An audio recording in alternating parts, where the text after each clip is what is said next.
இந்த வீடியோ உங்களுக்கு பிடித்திருந்தால் லைக் பண்ணுங்க, கமெண்ட் பண்ணுங்க, நண்பர்களுடன் ஷேர் பண்ணுங்க and subscribe பண்ணுங்க.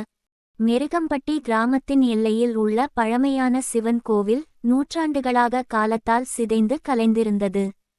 கிராம மக்கள் அந்த கோவிலுக்கு அருகே செல்ல மறுத்தனர். ஏனெனில் இரவு நேரத்தில் அங்கு சத்தங்கள், குரல்கள், வெளிச்சம் இல்லாத ஒளிகள் போன்ற மர்மமான நிகழ்வுகள் நிகழும் என்று சொல்வார்கள். அந்த இரவில் நந்தன் 25 வயது நகர வாழ்க்கையின் ஒழுங்கற்ற நிலையை விட்டு கிராமத்தை சென்றார். பழமையான கோவிலின் மர்மங்களை ஆராய்ந்தும் நண்பர்களின் சவாலை ஏற்றுக்கொண்டு இரவு நேரம் 12 மணிக்கு கோவிலின் முன்னிலையில் நின்றார். நிலவில் ஒளி குறைந்திருந்தாலும் காற்றின் ஓசை சுழலும் விதத்தில் அவனது மனதை அச்சுறுத்தியது. பழைய சிலைகள், தண்டவாளங்கள், மரங்கள் ஆல் ஒரே நேரத்தில் பயம் மற்றும் மர்மம் சேர்ந்து நன்றாகவே காட்சி அளித்தன. நந்தன் ஓம் நம சிவாய என்று சொன்னதும் அந்த சப்தம் கோவில் மண்டபம் முழுதும் பரவியது. ஆனால் அதில் ஒரு அசத்தல் இருந்தது. அவன் கண்களில் வெள்ளை வெளிச்சம் மிதந்து பிரகாசித்தது. அதன் நடுவில் ஒரு பெண் ஆவி தோன்றியது. அவள் முகம் அழகானதும் அதே சமயம் பயங்கரமும். அவள் கண்கள் சிவந்த ஒளியில் பிரகாசித்து குரல் மனதை கிழிக்கும் வகையில் ஒலித்தது. அவள் கூறினாள், நீ என்னை பார்த்தாய், என் மர்மத்தை புரிந்தாயே. என் கதவை திறந்தால் உயிர் காப்பாற்ற முடியாது. நந்தன் அச்சம் அடைந்தது. ஆனால் அது மட்டும் அல்ல, அவன் மனதில் ஒரு விசாரணை உணர்வும் எழுந்தது.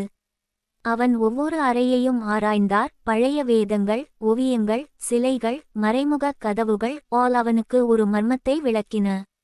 அவன் கையில் ஒரு பழைய நூல் கிடைத்தது. அதில் எழுதியிருந்தது, இரவு நேரத்தில் கோவிலுக்கு வருபவர்கள் என் ஆன்மாவை சோதிப்பார்கள். அச்சம், மர்மம், திகை, யாரும் உயிருடன் வெளியேற முடியாது. நந்தன் அச்சத்தால் ஒவ்வொரு நிமிடமும் குருட்டாக மாறின.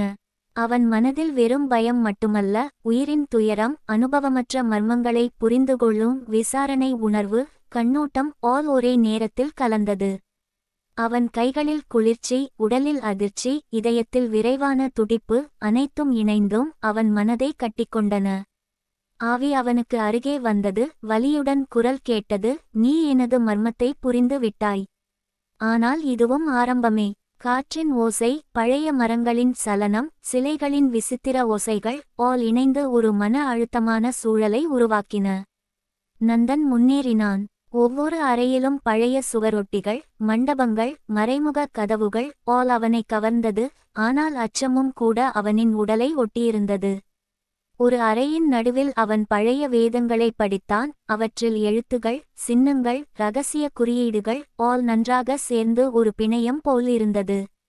அவன் அவற்றை பின்பற்ற ஒரு மறைமுக கதவை திறந்தபோது அவன் கண்களுக்கு தெரிந்தது, பெண்ணாவி முழுமையாக தோன்றியாள். அவள் அசைவற்ற தோற்றத்தில், உடலின் தோற்றமும் மறைவாகவும் இருக்கவில்லை. அவள் குரல் வெள்ளை வெளிச்சத்தில் மிதந்து பரவி, நீ என் பாதத்தை தட்டுகிறாய், இறுதியில் உயிரை காப்பாற்ற விரும்பினாலும் முன்பு முடிவு செய்ததை தவிர்க்க முடியாது என்றது. அந்த குரல் நந்தனை முழுமையாக அடக்கியது. அவன் மண்டபங்களின் ஒளி, காற்றின் சலனம், பழைய சிலைகளின் மையம் ஆல் அவனை மன அழுத்தத்தால் நிரப்பின. அவன் நண்பர்கள் பின்னால் இருந்தாலும் அந்த காட்சி அவர்களுக்கும் தெளிவாக தெரியவில்லை. அவர்கள் வெறும் ஒரு நிமிடத்திற்கும் வெளிச்சம் காணவில்லை. நந்தன் மனதில் ஒரு தீர்மானம் கொண்டான். ஆவியை விடுவித்து கோவிலின் பழைய மர்மத்தை தீர்க்க வேண்டும். அவன் பழைய நூலில் இருந்த குறியீடுகளை ஆராய்ந்து ஒவ்வொரு அறையையும் அச்சமின்றி கடந்து ஆவியை வெளிச்சம் கொண்ட கதவை வழியாக வெளியேற்றத் தொடங்கினான். ஒவ்வொரு படியும் பயங்கரமாக இருந்தது. அவன் எதிர்கொள்ளும் ஒளி, வெளிச்சம், காற்றின் அதிர்ச்சி ஆல் அவனை சவால் செய்தது.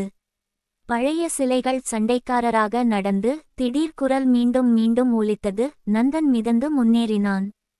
சில சந்தர்ப்பங்களில் ஆவி திடீரென மறைந்து பிறகு ஒரே நேரத்தில் வெள்ளை வெளிச்சத்தில் தோன்றின. அவள் ஒவ்வொரு தோற்றமும் மன அழுத்தத்தை அதிகரித்தது. அவன் நிமிடங்கள் முழுவதும் அச்சத்துடன் நடந்தான். கடைசியில் நந்தன் பழைய கதவை திறந்தபோது ஆவி ஒரு பிரகாசமான வெளிச்சத்தில் மறைந்தாள்.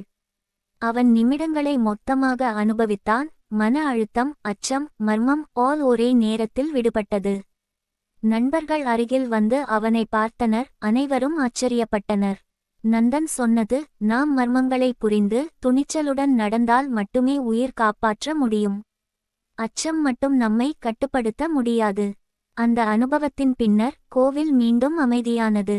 ஆனால் மெருகம்பட்டி கிராம மக்கள் அதற்கு அருகே செல்ல மறைந்தனர். இரவு நேரம் அங்கே ஒளி, காற்றின் சலனம், ஒலி ஆல் இன்னும் மர்மம் காட்டுகின்றன. நந்தன் மற்றும் நண்பர்கள் அந்த அனுபவத்தை மற்றவர்களிடம் பகிர்ந்தார்கள். இது கிராமத்து பழமையான மர்மக் கதைகளின் ஒரு பயங்கரமான வெறிச்செயல் ஆகி யாரும் மறக்க முடியாத காட்சி போல மனதில் நிலைத்தது. கதை முடிந்தாலும் அந்த கோவிலின் மர்மம், ஆவி, பழைய ஒளி மற்றும் குரல்கள் அச்சம் மற்றும் மர்மம் இணைந்த அனுபவமாகவும் வாசகர்களின் மனதில் நீண்ட நாள் பயங்கர நினைவாகவும் வாழ்ந்தது. நந்தன் அனுபவித்த இந்த இரவு மனித அச்சத்தின் உள்தன்மையை, மர்மங்களின் இயல்பை மற்றும் ஒவ்வொரு முடிவும் உயிரை எவ்வாறு பாதிக்கக்கூடும் என்பதை உணர்த்தியது.